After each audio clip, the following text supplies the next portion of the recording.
করলা ভাজি করবো। করলাগুলো আমি সুন্দর মতো পাতলা পাতলা করে কাইটে নিয়েছি।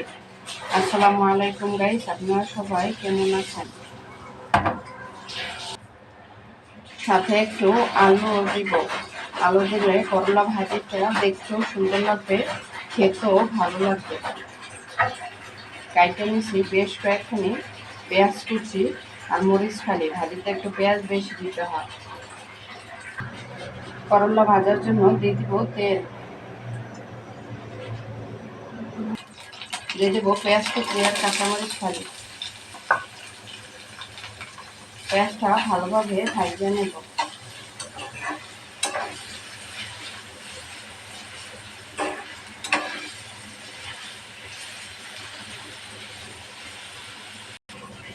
পেঁয়াজটা ভালোভাবে ভাজিয়ে নিয়েছি।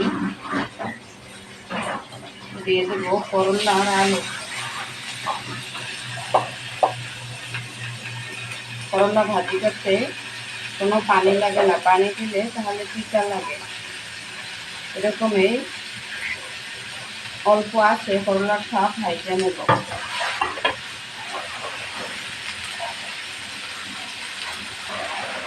দিয়ে দেব লবণ কুচি, সামান্য হলুদের গুঁড়া।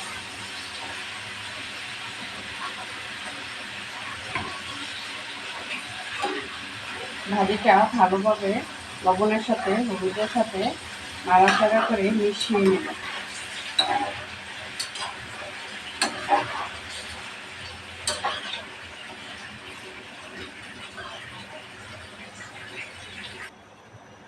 ঢাকনা উঠিয়ে ভাজিটা একটু নাড়াচাড়া করে নেব।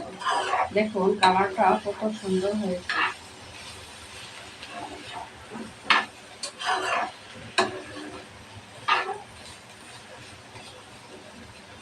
সিদ্ধ হওয়ার জন্য আবার ঢাকনা দিয়ে ঢেকে দেব। আবার একটু ভাজিটা উল্টিয়ে পাল্টিয়ে নাড়াচাড়া করে নেব।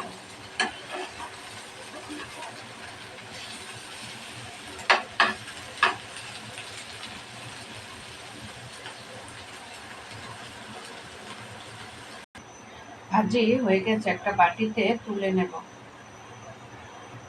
দেখুন ভাজিটা দেখতে কত সুন্দর লাগছে।